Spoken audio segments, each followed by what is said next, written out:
Damaged Goods Podcast. Oh shit, dude. That's a sampler? I didn't even know I made fucking samplers, dude. There's that. Another sampler. God. That's Oh, no, that's that's the the- real mixtape. That's the Vlad tape. Oh, man. Dude, I'm surprised you got all these, bro.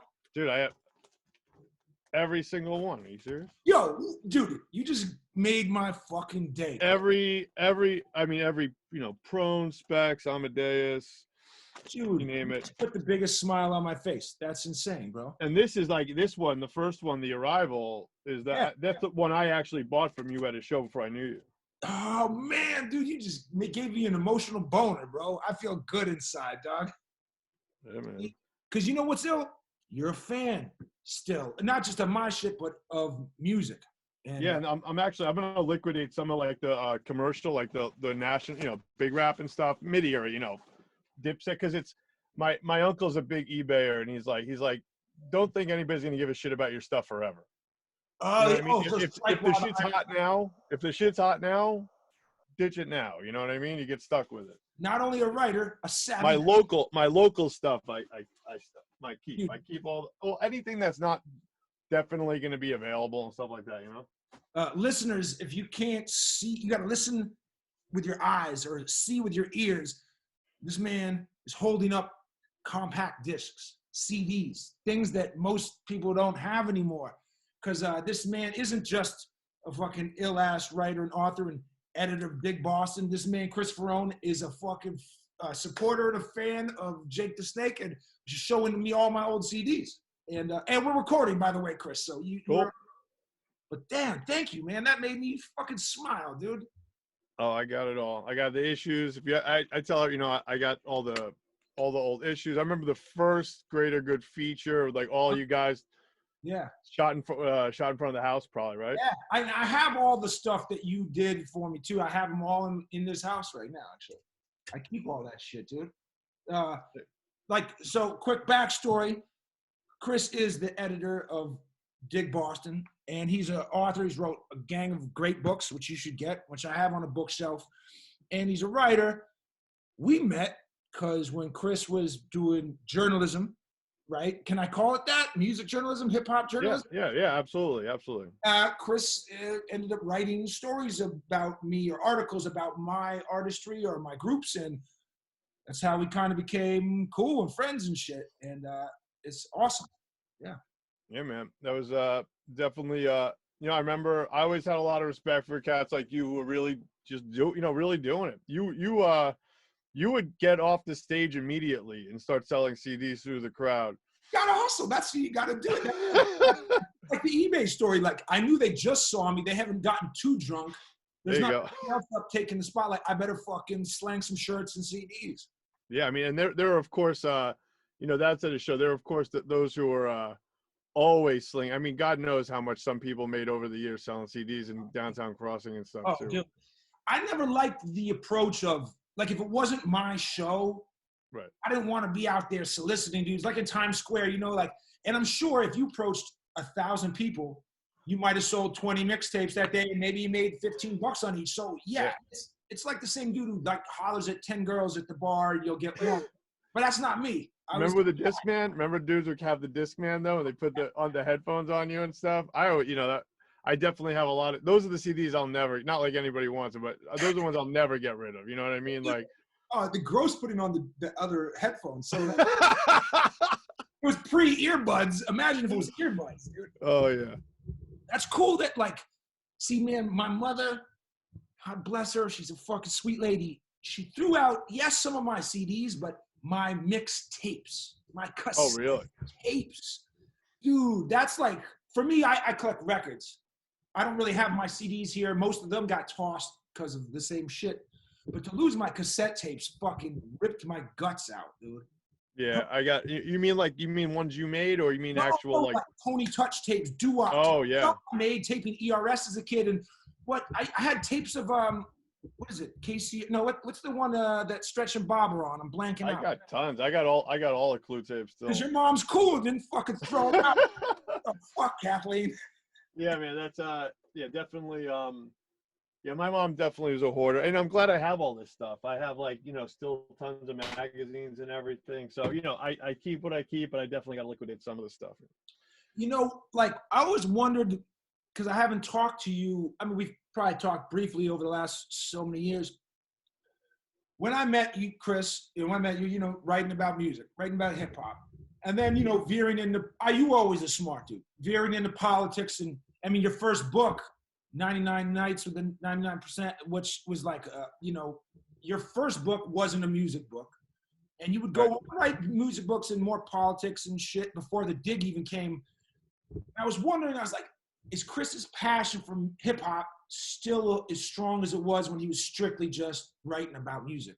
Absolutely. Great question. Yeah. So, first on that is that a couple things. One is that I think you might have been even a part of one of the, hip hop, between what artists were talking about, where artists were from, things I spoke with artists about when I was interviewing them, that led to a lot of the reporting that I've done. And, one of the first big blockbuster stories that I did was we showed that the Boston police had basically in not so many words, threatened club owners downtown in the theater district and said, we won't provide police details if you have hip hop shows. So it was like this unwritten thing, but I think we obtained a fact. So, and then after that, it's like, people are always talking. I remember, who was it you? Either you and or someone else who worked at a charter school. Oh no, On and On, rest in peace. On and On's kid was going to a charter school, and they were telling those kids, like, you don't want to go to Boston Public Schools, high school. So I was always getting stories from artists. And but as for books, I actually almost had it. I had a book deal. I had an agent trying to get me a deal to do a story, to do a book about all the underground scenes across the country. And, I actually, a couple chapters of that came out as articles, like one about Jedi, one about one chapter was at the First Roots picnic. But unfortunately, it just never came together. It was going to be an expensive book for a book that, it was really a pet project for the agent. But you know what, I kind of transitioned. And as for my passion now, it's interesting. I'm sure we'll talk about it, but I mean, you're a white rapper, so I don't have to tell you. What? But are you serious? no, but for me, it's like, I understand that a lot of the people who troll me over crazy shit, like if something I wrote shitty about Kanye West like 20 years ago, I understand that I don't care about those people. They're not real fans of the music they purport to care about, I don't believe. But it still impacts my life because I run a newspaper, I run a nonprofit. I can't have people calling me, this and that. And I also can't be just arguing with people about shit I wrote 20 years ago. With that said, my passion for hip hop is like, as you know, Jake, like I'm one of the only people I think you'll meet that I only listen to hip hop. It's my music. If I didn't listen to hip hop, I wouldn't listen to anything. So I definitely, I have a 5-year-old kid now. So we obviously have gone through the phase where, like, in the car, you really do realize how horrible a lot of the shit you've listened to your whole life is. But with that said, there's always beats. There's always, my kid knows every word to all the early Fresh Prince albums. I haven't listened to those in years. So there's always hip hop. I'm not listening to Ill Bill with her in the car. I was gonna say, Necro, who's in the car? Yeah, it's a mom with my kid. But with that said, no, my passion for hip hop is always there. And frankly, I think I'm really always happy to see that so many of the artists I love listening to, I've always listened to, are just still making great music. Still have their careers, have figured out formulas. Whether that's like someone like Rock Marciano, who in the record collection, I have the first UN album. Like that's how long I've listened to Rock Marciano. And or whoever it is, just even I have my interest, which I know a lot of heads always made fun of me for, because but there are artists that I like, Quell, for example, QWEL, a lot of people don't know, from Chicago, but these are people who have catalogs of 20, 25, 30 records. And I don't care. I'm old now. I don't need to have like a whole club of people listening to shit with me. I can sit back with certain artists and really enjoy that. Get into catalogs I never did. That's fun. Dare I say I'm interested in E40, whereas I always thought he was the worst rapper ever, and I was hammered for that. And I gotta say, I did say some dumbass shit and ignorant shit, and he's definitely not always my cup of tea. But wow, E40 really can rap, as it turns out. So there's 30 albums for me, right? Yeah. So there's the passion. You know what I mean? Dude, this morning, me and my boy are driving to surf, and I was like, yo, I gotta do this podcast. He's like, oh, who you having on? And I'm telling him about you. And I'm telling him like this, kind of what we were just talking about, the transition of a lot of your work going from music to politics. And I was like, yo, but my man is like such an ill hip hop fan. And he's from Queens, and he's a little older than me and you, but he only listens to hip hop. Like, he fucking hates classic rock. He calls it boomer crap. And my boy was dying, dude. And I always thought that was a funny thing about you, you know? Yeah, I mean, metal, you know what, I think it's just like, I don't know, for me, I did heavy, I like metal a little bit. Not enough that I'm like really going picking through, but, you know, I just like really heavy, hard music for the most part. And hip hop, the beats there. And I guess it's like, and I will say, I'm sure we'll get into this a little too, but even like, I was borrowing someone's pickup the other day that had Sirius. Mm-hmm. Yeah. I definitely like some of the new shit. Some of the new shit's not bad, you know. And but I understand the beats aren't there the way they used to be. But some of these dudes can spit, you know. Was it Moneybagg Yo? That's fucking blew my mind. I never heard of that name before. That dude shit is hot. So, but yeah, I mean, so my even with that, but definitely, you know, I like my passion is there for it, man. I listen to hip hop every day. That's what I listen to. It's interesting. I wonder if you felt like this, like getting away from writing about it strictly and still having a passion for it, but writing more about politics and running the dig and shit, it was easier to maintain your fandom because you're not as connected to it. Like, when I stopped making music, there was a little period where I wasn't up on any news. I was very kind of like cut off from anything, like not new music, but new hip hop. I was listening to other whatever, but that's when I started writing, working on this book, doing radio shows and podcasting. And then after a little grace period, I was able to get back into like all these new artists in a straight like fan way. I had taken my artist mind away, and it was like I was relaxed and I could really enjoy it in a different way, you know? And you were one of the few, I mean, you obviously, you know, you shared with, you didn't listen to, everybody was in kind of their own holes in Boston, listen to their own crew and stuff. But you always did, to your credit, you know, whether it was B.O.B. or Devin the Dude, people who none of us were really up on in the Northeast. You know, you were had that eclectic ear. You know, for me as a fan, like I will say, I definitely don't miss, like, you know, you never get mad at an artist for being a dick or missing an interview, but it does make it hard sometimes. Like I'll give you one example. Actually, I don't want to call him out for it because it was a misunderstanding, but like some rapper who I'll just say it was Odyssey. And like he like, I'm just a big fan. He's brilliant. And it was just like late night at CMJ, like a million years ago. And he like said some shit to me. I was like the only white guy in the crowd. It was like fucking 50 people there.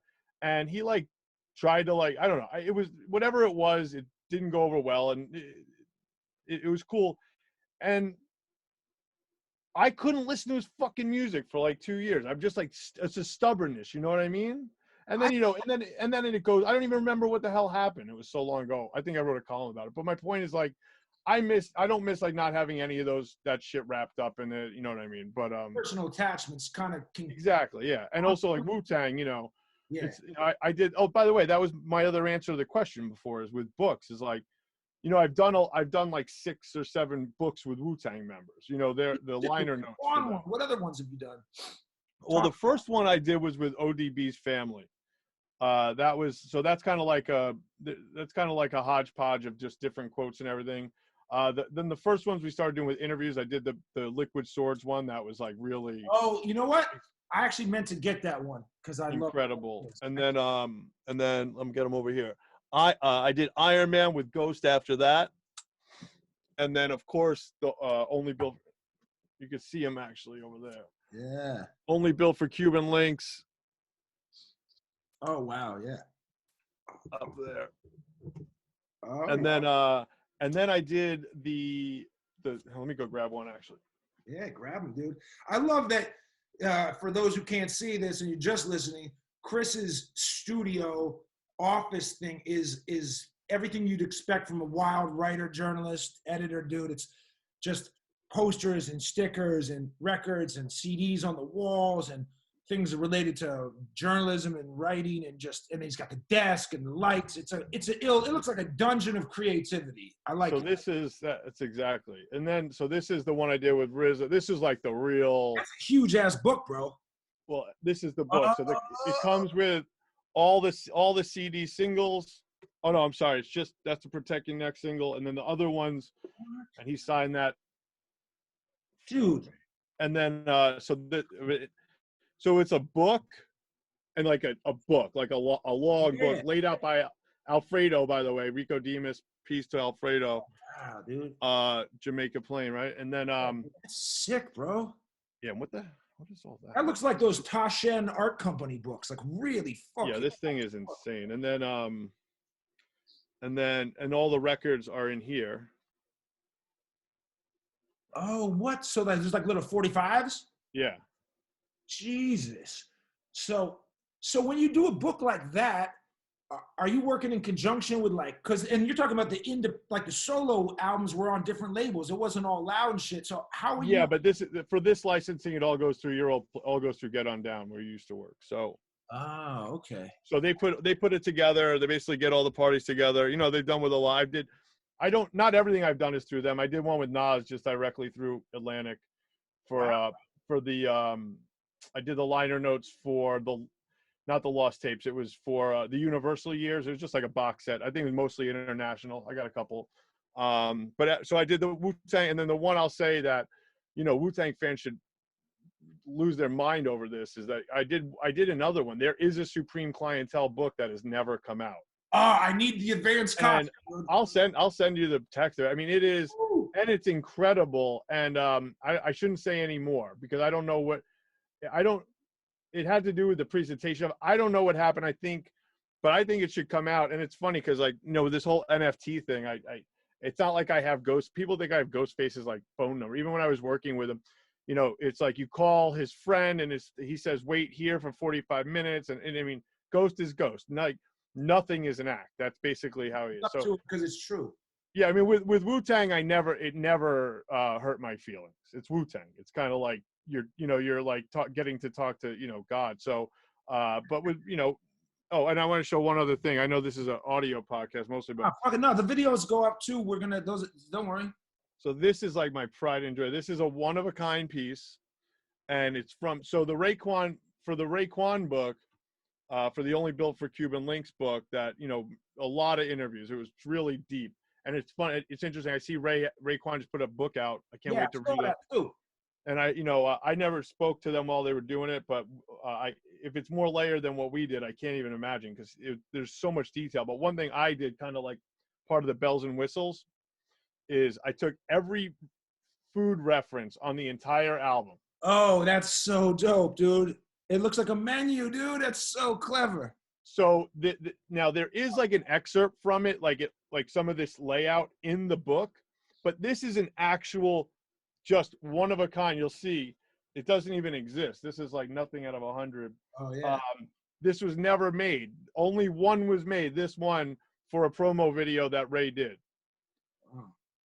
And I got to put that in some kind of plastic. But anyway, yeah, it's like, I'll read some. So it's like, pardon the French, but let me speak Italian. Yeah.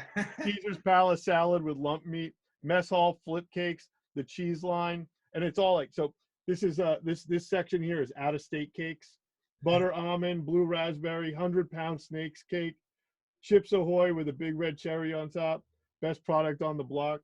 That's fucking ill. Course French vanilla butter pecan chocolate deluxe in the ice cream section. That was, you know, that's too easy. This got like hundreds of, it's nuts though. So yeah. That's nuts, dude.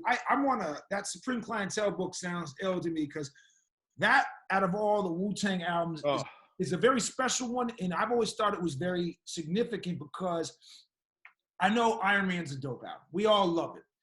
There's two reasons why I think Supreme Clientele is very important. One, as ill as Iron Man was, there was something about Supreme Clientele where I feel like Ghost came into his own identity, like the crazy wordplay, the bathrobe shit, all shit just came into the forefront, and it really established him outside of Wu-Tang as this other entity. Not that he's not part of Wu-Tang, but just a very strong character in his artistry. And all like the first slew of solo albums, you know, and around Forever coming out, like that's when Wu was still crushing, hot. Around the time Supreme Clientele drops, Wu's kind of falling out. A lot of the albums have been lackluster or criticized or whatever, and even some of the spin-off groups. And then he goes to Africa with RZA. Well, he went to Africa before, and that's important. He goes to Africa before the book, but he talked about how it influenced the album. And the album was, and RZA didn't even do all the beats. But he executive produced it. So he was there, even though you had some of the most fire beats coming from other dudes. And that album was ridiculous, and still is classic. And it brought the attention back on Wu, and especially on Ghost himself, which I think allowed for Ghost to have such a successful solo career to this day. And it's such an incredible album. It's just, it blows me away. And it's kind of like, I know, and listening to him talk about it, it's almost like, you know, Iron Man's amazing, but it's disjointed. The tracks, there's a lot of, you know, this one, it's just like listening to someone, like almost like the blinders came off. He's like, wow, I can just say whatever. And, you know, for a nerd like me, and I've written this like a million times, every time I've talked to Ghost, even before the book stuff, like, he's hilarious. And that, like, you know, I've tried to pick apart rhymes of his for years, and he doesn't, you know, that's not really how he intends it. You know what I mean? That's cool. You could go rap genius on every word in there, but if you try to figure out what he means on, you know, by 6 monkeys, 3 Nazis, 12 disappeared, you're gonna just waste time like I have. But it's all good. That's part of the fun. That's part of Wu-Tang. And you know, and on the other hand, of course, there are a lot of things in there. He says, like, he might have known at the time what he meant by something, but yeah. You know. Time goes by, man. That's wild times, man. You know, like when I was working on my first book, Quicksand, I would think, how do I know who's written books? And I literally knew like 2 to 3 people, and you were one of them. And I was like, I gotta ask Chris some questions, but I was like, this is a busy ass motherfucker. And he's, you know, he's so busy. I felt bad even hitting you up. And then I also, you know, didn't expect you to get back to me because you're so busy. And then I realized, like, you know, the style of shit I write, I just write short stories, true stories. Like, there's poetry and shit in there, but it's also just like, just whatever, dark comedy. It's harder to sell that, though. It's a tougher world. Well, tell me, dude, selling books in 2020 is like, nobody buys books, dude. It's tough. I mean, you know, I think like, all my books have really been kind of like come out of things that I was doing. You know what I mean? Like, so if I was like reporting something, you know, and to have all this other stuff and put it together, Occupy, early fights against the right, and I Kill Breitbart, stuff like that. And like, you know, not creative nonfiction, which is the category you fall into more, it's kind of like what we call evergreen. It's like, you know, so I think, you know, it's always about tying it. Evergreen mean? Break that down. It means it makes as much sense 2 weeks ago as it does 2 years from now. Yes, I see. So, there are things like that are the bestsellers of all time, like Eat, Pray, Love, or some things like, you know, books like that are, you know, part memoir. It's not like, but for me, I'm like a journalist, so everything's like, I'm always on the timeliness, and I'm so timely to the point where, and the place where we do have crossover, me and you, is that I'm independent, you know. And that allows you to get books out faster and stuff. There's pluses to it, there's minuses to it, but you know, books are just a tough sell. I think that people really do like holding stuff still more. I was going to put out some books of mine that never came out in print, that were only digital, and I was going to do like cool versions and stuff, because you know as an artist, like how the numbers work. Like, you don't that many. If I have, you know, you just do it on a calculator. If I can sell 500 books at this price, it's worth doing. But I decided I'm actually going to kind of move forward and do more video stuff, and maybe I'll do a compilation one day, but it's just not worth hundreds of, well, not even, like, if it's going to take me 100 hours to put already written stuff in a really nice format and invest in getting it printed and stuff, that's nice, but I'm kind of focused on just doing new stuff. I'm only 41, so, you know, I can do my look backs at 50, I guess. You're incredibly prolific, and that's what when I was working on my shit, I would see your output. It's like, damn, this dude is just shooting it out of a gun, just like one after another. And I wonder, is like, is Chris ever gonna veer into writing anything more personal or fictional, like a novel or whatever? I know your style. I have. Okay, so that's what I was curious about, and then I was like, is he so prolific because the journalistic approach, he has less of an emotional attachment, or maybe you do. I don't know. That's presumptuous. No, not at all. I think it's kind of funny.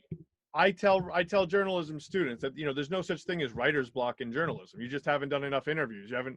Because it's not supposed to come from you, right? So, but as for this other stuff, I do other stuff too. I mean, I have like a shitty novel I've worked on. I have a screenplay that I think is pretty good. I know everybody has one.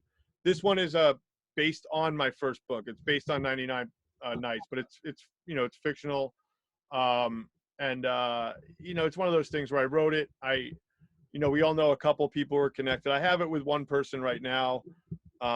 It's a new world for me. So I really, it's not, there are plenty of screenplays I would write that I wouldn't care if somebody gave me 5, 10, 20 grand and they could put it on the shelf forever and never sees the light of day. This is not that one. Emotion. So I'm not saying, this one. So this is not, it's not something I'm gonna like put everything aside and make a passion project, a feature film. It's just something that, listen, if it ever gets made, it ever gets made. I think that Occupy is, you were there all the time, so you saw it firsthand. I think that, listen, I'm not surprised that it's basically been written out of history, but it's just it's so disappointing because that you have like even kids who are in college now that don't know that people like stood up for all the issues that they're concerned about. Like nationwide too. I went to New York. I went to Chicago for that.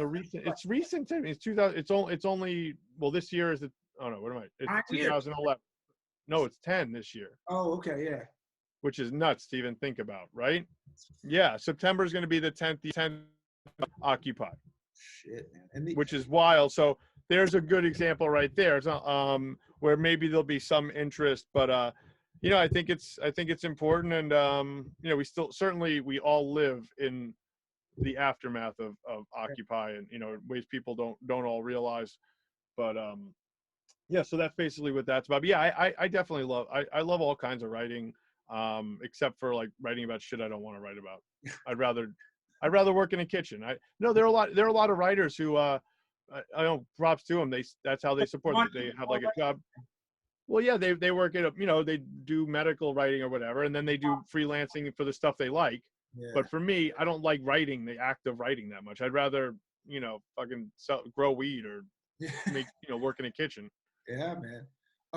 You kind of just did like the most natural segue for me, so thank you. Like, Occupy kind of got written out of history and stuff. When I see things like that, it's kind of like almost like a form of censorship, not a direct form, but it's a way of kind of taking certain things away from the public eye. And being a creative or an artist, more or less, being expressive is my existence. Like whether painting, drawing, writing, music, broadcasting, speaking my mind or saying whatever I want, and being able to take in entertainment or information from wherever I want is very important to me. And I've definitely felt over the last couple of years, there's been more pushes for censorship in certain places. And it was odd because I noticed it coming from places that I didn't think it would come from. And so then I start seeing journalists being attacked, maligned, criticized, whatever. And then there's a very few journalists I fuck with besides yourself. And I like them, and I've seen them leaving, even like an example of like a dude like Glenn Greenwald leaving something like The Intercept, which he started, or people going to Matt Taibbi going to Substack, whatever. And I saw something on social media that you said a couple weeks ago, and I wish I had saved your tweet. It was something just referring to censorship or people kind of coming at you or something. And I was curious, as a guy who, that's your biz, your livelihood, your essence. Do you feel like there's a push on censorship right now, or specifically on journalists? Yeah, I mean, I don't, it's not censorship to the point, because it's like government has to be the censor, right? Yeah, so as far as just like people, it's just call out culture. And here's the thing, for the most part, I'm not on the wagon of saying that because it's all a fight out here, right? If I don't want to fight, I get off the battlefield. I get it. I will say that this is why I'm not really. I'm still on social media and Twitter and stuff. This is why I've slowed down in the past couple of months, and this is what you're referring to. It's gotten to the point where like I not only am I okay with being held accountable, it's like as a journalist, it's the only way I've ever gotten better. I can go on and on about ways. I'll give you one clear example. I called a Fox News anchor who was at Occupy Boston a bimbo on Twitter. And I listen, yeah, it's like a silly word, right? And listen, a lot of people are deeply offended by it. And I learned my lesson. I don't use that word anymore. And I'm not fucking mad about it. I'm an alpha male, but I have very little pride. You know, I'm okay with being told I did something wrong, right? What's going on right now, a lot of it is it's not accountability culture. It's just bullshit. And so I'm not really gonna, when I'm fucking out here trying to, and it always puts me in a position where then I have to be like, well, I'm spending my days covering prisons and doing all this fucking good stuff. And I just don't even have time for it. So if somebody has legitimate gripe, they can email us. And I don't, even with the exception of like crazy racists and stuff, I write everyone back. I'm always happy to not only have a discussion. This is the other thing. You have some ultra progressives who don't fucking know our work and they come at us and we always offer them a platform. You don't like the way we covered something? We have an op-ed page. Submit. Do you think they submit? No. So, you know, all I'll say on that is that I'm really not on. I think Glenn Greenwald loves just fucking confrontation. I actually got to interview him not long ago for the Society of Professional Journalists, and trust me, he's good at it. I'm not trying to go at it with him, and he's right about a lot of things. And the left is completely nuts, but you know. He's a pugilist. I studied with Christopher Hitchens, who a lot of people will, especially with the contours of their careers, will now especially even more than they already did compare the two of them. You know, Hitchens famously departed the nation to support the war in Iraq, and you know, listen, I was actually a student at New School at the time, and these guys are very convincing. They're very smart, and they're right about a lot of things, but. Ultimately, was it right to go over there? Of course not. So with Greenwald and this, he's totally right about a lot of it. It's a fucking shooting match out there, but you know, it's consuming a lot of his shit right now. So I overall though, it is definitely a distraction. And I'll end my thoughts on this with this is you saw the CIA thing this week? Yes. I think the CIA thing, and anybody just look it up if you didn't see it already. The CIA, the woke CIA ad, right? Which trying to like soften the image of the CIA. Like we're actually pretty cool. Now, this is shown. This is what this is shown, and this is shown. The right is absolutely rip shit over this. They're like, this is our CIA. Like, you know, the fascists who like love the CIA, right?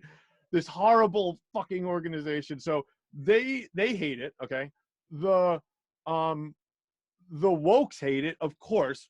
Correctly, I would argue, because fuck the CIA. What the fuck is this, right? And then the more neoliberals, like you know your Obama Clinton type of people, they don't like it because it is, you know, they are attacking it because they think that the CIA shouldn't be like virtue signaling like that. Like, fuck you, CIA. That's the stuff we say.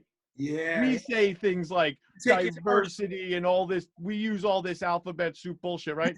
So what's the moral of the story? Nobody, we have to respect people, right? We have to do all this, but what this shit has come to the point where we have woke CIA ad, everybody finally agrees on one thing finally, that is a bunch of bullshit. And does it matter all of that stuff that woman says in that ad if she's working for the CIA and fucking killing people or whatever she's doing? Of course not.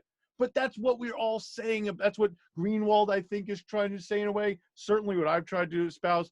But I don't like to say it too much because I definitely don't want to get in the position where I'm like being defensive. Because the truth is, like, a lot of this shit is like, of course I understand like how fed up people are, and like you know, they don't, you know, it's okay to call. I hold people accountable. I call people out all fucking day. So I don't want to be out there being like, no, you can't do it too. Of course. Well, you're in a position as like a journalist and reporting on stories of all different types, you're always going to run into, I just imagine, so many people that maybe, like if you're talking about like the prison system in Mass, someone who worked there who doesn't, or maybe they never even seen the corruption that you're talking about. They'll just come to the defense of it, or my brother worked there, or this is, whatever. And then people who are on the receiving end of the corruption and shit. And I don't know, I'm just, imagine you get a lot of people coming at you, dude. Of course, yeah, of course, and I will say I'm more in the editor's chair now. I still do put some stuff out. I just put out a huge story that I worked more than a year on about state police a couple months ago, and about a black trooper who was really done wrong, and other black cops in general. And that, I got to say, it started out 50-50 with hate and appreciation, and it really went toward mostly appreciation, because anybody who knows my work knows I'm not out here defending any cops. But the thing about the police, and I've been covering them for so long, is like some of these guys are stealing from the other ones. They're making them look horrible. They're literally stealing. Like the head of the Massachusetts State Police Union stole millions. He's going on vacations with his girlfriend, yada yada yada. Yeah, They hired Jeffrey Epstein's lawyer to defend him before they ran out of money. Like and he was totally crooked. Like, that's how bad it is. And I'm thinking, like, you're a tough guy cop and you're putting up with that. Yeah. That's, I had these guys calling me who are in the state police union, telling me that they were strong armed out of their own union meetings if they thought they were going to be.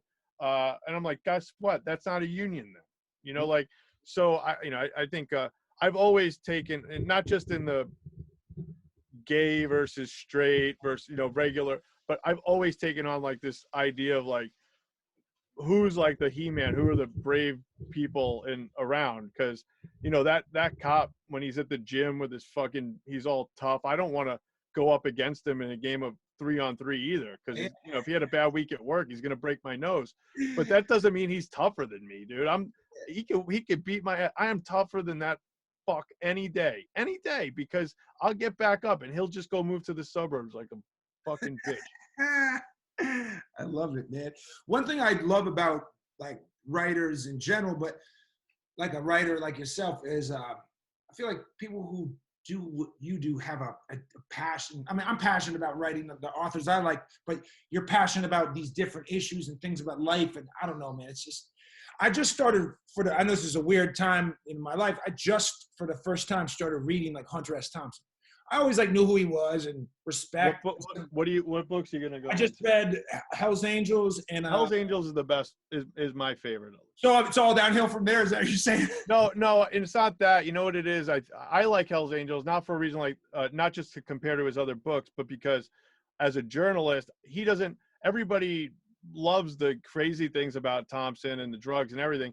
Hell's Angels is one of the best reported books ever written. He had people all over the country clipping those newspaper clippings about how they were covering. So I think it's interesting, and that juxtaposition of showing the reporting he's doing, which is actually what is going on with the Hells Angels to a certain extent. He's Hunter Thompson, so he has his flourishes, but then versus what were then and are still historically considered legitimate news organizations were literally making things up that these guys were like biting the heads off of children. So I love that book. But other than that, there are other things. I mean, if you're looking for like a wild ride, I guess Hell's Angels is part that, but no, you're probably looking for actually I love Campaign Trail 72. Yeah, I just started that. I read the Rum Diary. I just started that. And Rum Diary's fiction, and I think it's pretty weak. I wanted to read the fiction because I knew it was kind of like, it's fiction, but it was pseudo based on. I mean, and I'm not trying to knock him. I mean, he was 20-something years? Yeah. Or did he write it later, just about his early years? I forget. Yeah, I thought it came later. I mean, yeah, but it's about his first job, right? Yeah. I think so, but yeah, I mean, it's and shit. But it was cool. I mean, it took me a long time as a reader to get into fiction. Hold on, let me. Yeah, I have a lot of the. Oh, see, Chris has got it. This guy's got a library in his fucking basement. Hold on a second. I got everything, dude. Books, albums, hats, paraphernalia, if you will. all kinds of shit, dude. That's the kind of shit you need to have, dude. Oh man, look at Chris just whipped out a gang of articles and are these ancient articles? What? What are these? No, this is Like ancient articles, yeah. oh yeah. So Old that's Rolling Stone. December 15th, 1977, 10th anniversary of Rolling Stone. Hunter Thompson, Fear and Loathing, the Banshee Screams for the Buffalo. That's so ill. Yeah, I got a couple of those. I got a lot of these, and then so much crap. Look at this. This is an old conservative, anti Kennedy family cartoon. Oh shit, that's hilarious. They draw the caricatures of I can never say that word. The caricatures. Yeah. And then I don't know if you know Spy Magazine. You would have loved that. No, but is it anything to do with espionage or what? No. Spy was like actually Spy is now people kind of know what it is a little bit now because when Trump became president, it was kind of like it was like a hip 90s but still with like the cocaine 80s flair. New York on New York, like New York Magazine as opposed to the New Yorker, but even cooler. That's cool. You know, and also kind of like not satirical but humorous. And so one of what they're famous for a lot of things. Two pranks in particular that I love. One is they sent every wealthy person in New York, or no, all the most famous, ones who were always in the headline, like 100 of them or something, checks, and it was a check, and it looked like the first one was like for $1.50, and it just said, due to a computer error with your account, sir or ma'am or whatever, we have given you this check as a rebate. You get rebate checks, right? And back then when nothing was digital, you would always, just for any younger listeners, it's not random, right? So the idea was, who's the cheapest millionaire in New York? All right. And you could look this article up, and they sent these checks, and every couple of weeks they sent a diminishing check. So the first check was $1.50, second check's $1.20, 98 cents, yada yada yada. To the point, I think the final check is like 5 cents or something, and the only person to cash it was Donald Trump. He cashed everyone down to that one. And the other prank they did is, like, now we live in a world where we just take for granted public relations, PR. That's everything we know. Everything is PR. If you turn on Entertainment Tonight, everything, right? Back then, that was like just getting ramped up. It started in the 40s, but in the 80s and 90s, like, they were really getting sleazy. So Spy Magazine hired, they put out that they said they want to hire a firm, a PR firm, for a new chain called Bunny Burger, where they're going to serve bunny hamburgers, and they have and all of the big PR firms in New York City put pitches together, and there's actually a video of it because they were doing a television pilot. It never came to fruition, but so all these sleazy PR guys are coming in like basically, this is how we're going to convince people to eat bunny meat. Dude, I eat rabbit all the time, dude. I do too, but I guess it's not as fun. You say bunny, it sounds way worse because it's a soft, little cute bunny. Yeah, that was the idea, right? Yeah, no, it's funny how, man, I kind of like sometimes playing. I do that on social media. Sometimes I play little pranks or like social experiments and shit, and that's kind of fucked up on my behalf. That's my antagonistic spirit sometimes, but I kind of get a little enjoyment out of it. It's like, I don't know, man. It strokes my ego of, I'm smart enough to do this, which is kind of self-serving and stupid. But it does show you how, if I can do these little things, imagine what a media outlet. Where do you farm all those memes from? You make all of them up, or do you no, I make like a third of them. And I never see any of them anywhere else. I dig hard, but like on Reddit and stuff. They find me. I got like fans and listeners and stuff. Oh, okay, I figured. But most of the time, I'm hunting for them, or I make them. I hunt and I make them. And a lot of the weird pictures that don't even have a mean, I find those or I take those.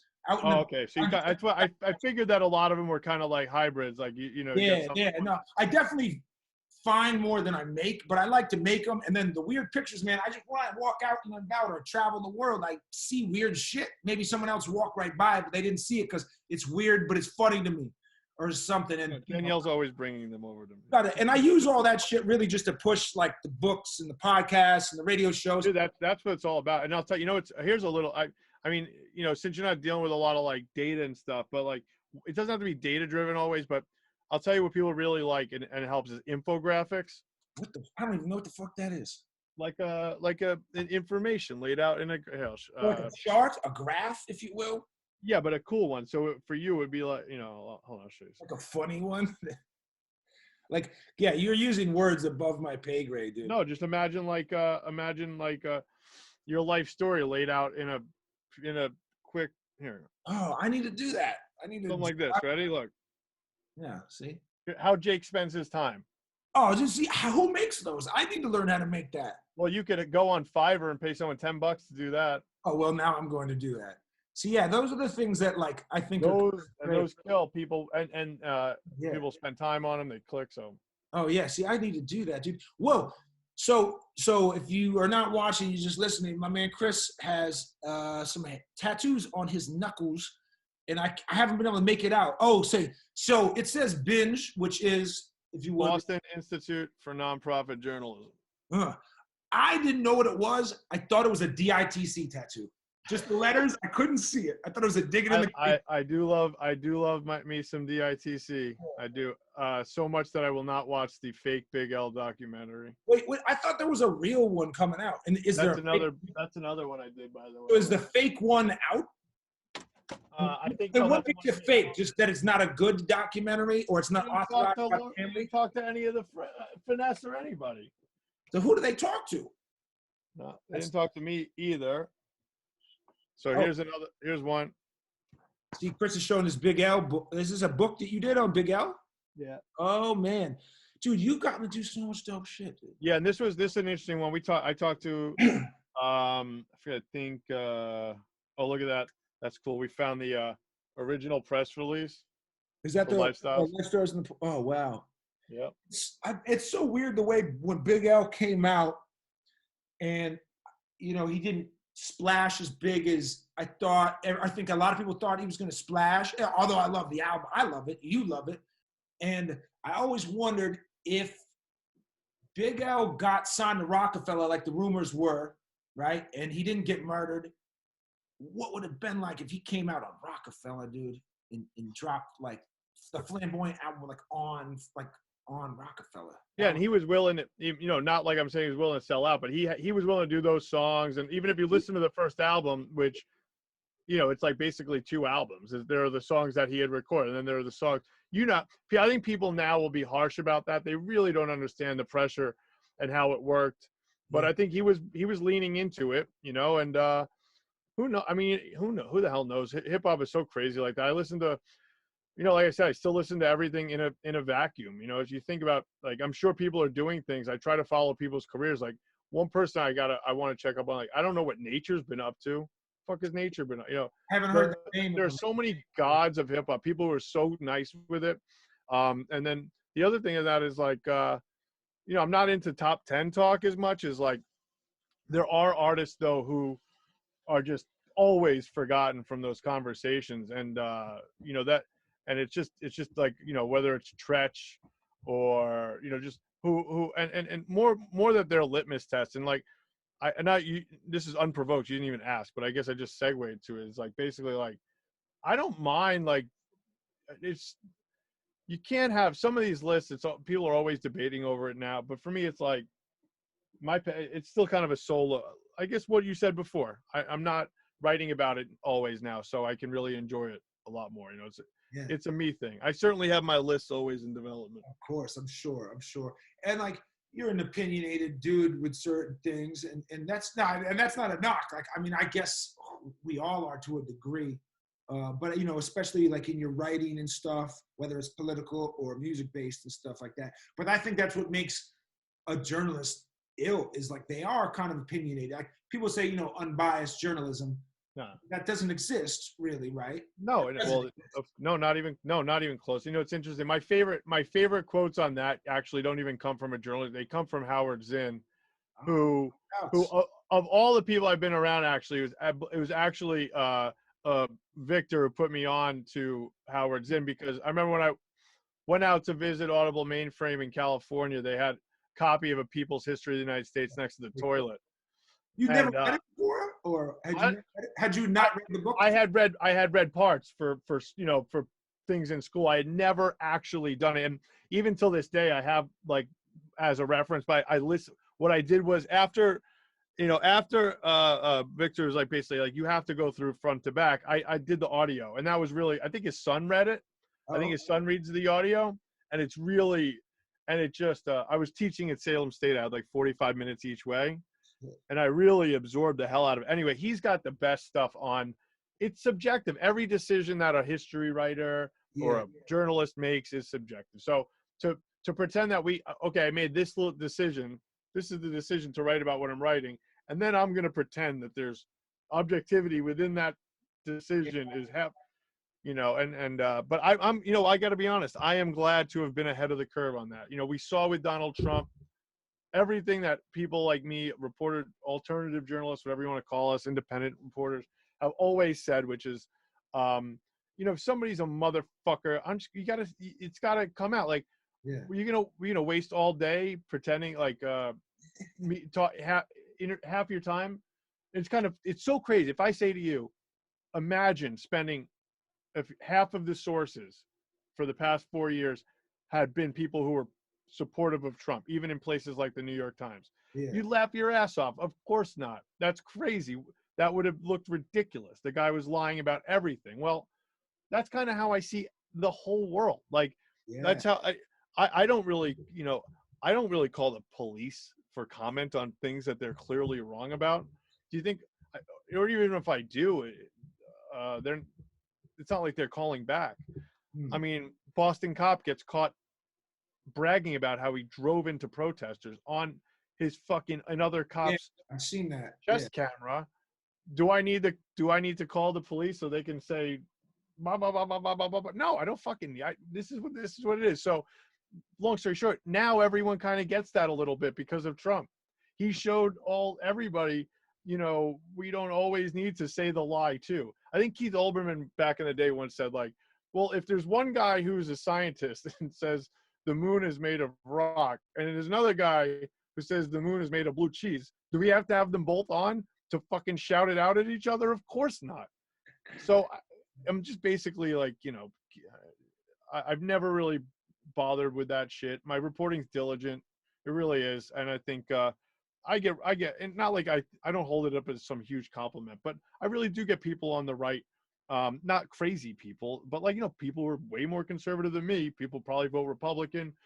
People who are certainly way more capitalist than I am.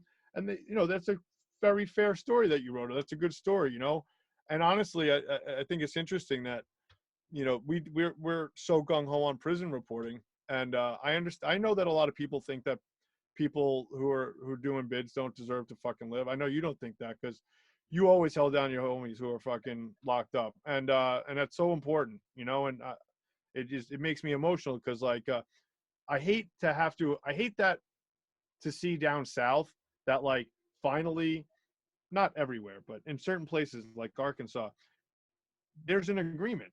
Conservatives finally see how much this shit is costing society and the government directly and indirectly, and up here in the Northeast where everyone thinks everything's so liberal hunky-dory, that is not how it is. They're going to build a new women's prison.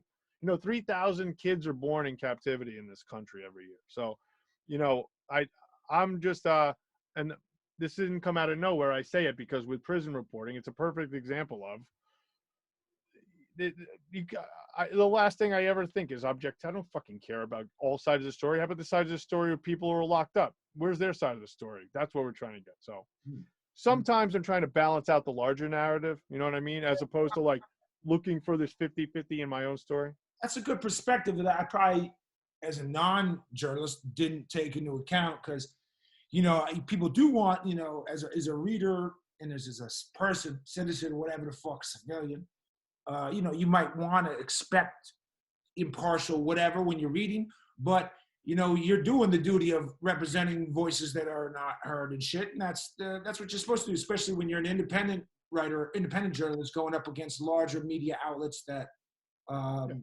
kind of just, I don't know, play to their sponsors, play to their fucking Yeah, financial. and we listen. I'll put opposition quotes in there. People say what they say. That's reader needs to see that a lot of the time too. I just mean, I don't want to belabor it too much. I just think I just anybody who thinks I'm exaggerating, just look at like Boston Globe articles from like 15 years ago, even about gay marriage, and they would always like quote this guy Chris Minow, KrisMineau, from this place called the Massachusetts Family Institute, and he would always say things like, well, gay people can't get married, like they have sex with like animals, things like crazy things like that, and like legitimate outlets would print it. And I always think that so interesting because now they would never dare, but and it's not like I need people to come around and say like, Chris, you were right, but fuck, we were right. I mean, I never needed to give that asshole a quote, not unless I was totally ripping into, making him look like a jackass. But anyway, like legitimate outlets, when you, and maybe you don't, I don't know, maybe because you're working on so much, do you take in information and news from any outlets other than your own? Like, is there anything? oh yeah, I mean, I try to, I mean, as much as I can't stand like a lot of things that the Globe does or the New York Times, whatever, I try to be fair and say like, listen, these places do unbelievable reporting. I mean, they reporting that I couldn't dream of doing. I know they spend millions of dollars on articles. I mean, the Globe just did a story on Boston police. The head of the police union for years was a child molester, and the Boston police knew about it and promoted him up through the ranks. And I mean, his name was Patrick Rose, if anybody wants to look at it. And I think part of the reason we know about this story now is because the Boston Globe has spent literally millions of dollars over the past several years trying to get internal affairs records from Boston police. So I want to make it clear that like I am not like the pinnacle of journalism, but my job is to kneecap the Globe and places like it. And there are some reporters I truly hate and think do a shitty job, but that's not the majority of them. And a lot of them I write notes to, and I certainly link to and credit their work. Of course, there's still less journalism going on, but there's still good journalism going on. So when you say less, does it mean literally just less people writing and reporting, or do you mean less like what is known as journalism? Like, no, there's less outlets. Massachusetts lost like 50 outlets last year, local newspapers and stuff. So all those, if anybody out there is listening and you always wanted to be a petty local tyrant, run for office. This is your time in the sun, because nobody's gonna do shit. You'll probably get busted eventually. It'll be real bad, and they'll have all the receipts, but you'll get a good 10-15 year run. I mean, there's nobody minding the store. Nobody. And I'll tell you, and it's for a society that prides itself so much on everybody having a fucking voice on social media. Nobody has a voice on social media. There are people who have horrible injustices done toward them, and the second they try to do something, whether it's a page, sometimes it'll catch on if it's violence, especially. But if you get your house taken and they forged your signature, I promise you, people will start unfollowing you and they'll think you're crazy, even if they're your best friends and stuff like that. It's crazy how this world works. I'm a total cynic, but it's true, and that's why, even those local newspapers, those are the places that would expose a lot of stuff like that. So, people are not on social media to really change things for the most part. They're on to fucking dick around. That's fine. I understand. yeah, That's their prerogative. But it's not like if it's a fantasy. You're in fantasy land if you think you're going to have the skills to and be the platform to expose if you're in a town outside of one of those horribly corrupt LA County unincorporated towns out there, like the second season of True Crime, the one with Vince Vaughn. Oh yeah. No, what's it called? True what? True Detective. Season 2, yeah. I actually like that season, but that kind of shit is that. I mean, it's not. It makes for great cinema, but that stuff goes on just constantly. Maybe not as bloody, because why does it have to be? That's what's brought in for cinema. In real life, it's a lot of just bloodless grift and government money, government cleaning up, as always, man. It's I mean, like coming out of the last year, and shit being shut down and all fucked up due to COVID or whatever. Like, are you just focusing on editing at Dig Boston, or you got any other books or anything in the works, or it's just getting the publication just back on? Not that it wasn't off. No, it wasn't. No, you're right. That is it. That's exactly it. So like I have, well, I will say, you saw the little short documentary we did about the dig. I do have some film projects. I'm trying to make a documentary about, I guess I'll say it here, about Bunker Hill projects, about the history of them with Johnny Hickey. Johnny's been on the podcast before. Yeah. Yeah. So, and maybe we'll come back on and talk about that, but we're in the very early stage. I was there today. Really just, we want to do this right. Multi-part series, me writing, Johnny directing, but a really amazing documentary. This place is, the Bunker Hill projects, the history is mind-boggling. I actually just got the original blueprints. It was built in 1940. And the history is from the crime to just the history of Boston. So, and they're coming down this year, so they're knocking them down. So that's a big project. But with the dig, we're just so happy to still be publishing and stuff. But now it looks like not like everything's great, but as shows come back online, people listen to this podcast from all over. But in Massachusetts, we were like the slowest state to come back, and I'm not like passing judgment on that in either direction. We're past that. People just need to be, safe and let's get back to work as much as possible. So for us, the big thing there, of course, is the venues, right? So those concert venue ads, those are basically, that's your bread and butter. And we haven't had our bread and butter in since the day that shit shut down. So right now we're building back up with, all these other little ads, dispensary here, a college ad there, that's doing the trick. But once those come on a little, things get a little more normalized, we'll be in a little better shape. But yeah, I mean, that's it. I didn't want to take on too much. And we have the nonprofit too, which Binge, like we said. So, I got my hands full with that stuff. And I got a kid. I'm not trying to take on something. You will see me. Oh, one more thing I will say. Because actually, you know what? You're going to help me with this. All right? You're going to be my man in LA. You ready? Yeah. Oh, I think so. Let me know what it is, but I'm pretty sure I'm down. All right. So I know we're going long, but I won't take long on this. You ready? We're chilling. Check this out. So you may remember years ago, it's a long time ago now, maybe like 10 years ago, I went looking for items that have been stolen out of the Massachusetts State House. And I identified almost 400 pieces of art and battle flags and shit like that that have been pilfered since the 1800s. Okay? Because they used to just display this stuff openly, yada, yada, yada. Right? So tons of stuff. I mean, stained glass and you name it. There's probably not a former legislator in Massachusetts that doesn't have something in their living room, right? So one of the pieces is a bust of a guy named Charles Brooks. He was people have heard of Horace Mann. He was like Horace Mann's, like, he schooled Horace Mann. He was an education. He was the reason we have public schools in America, this guy.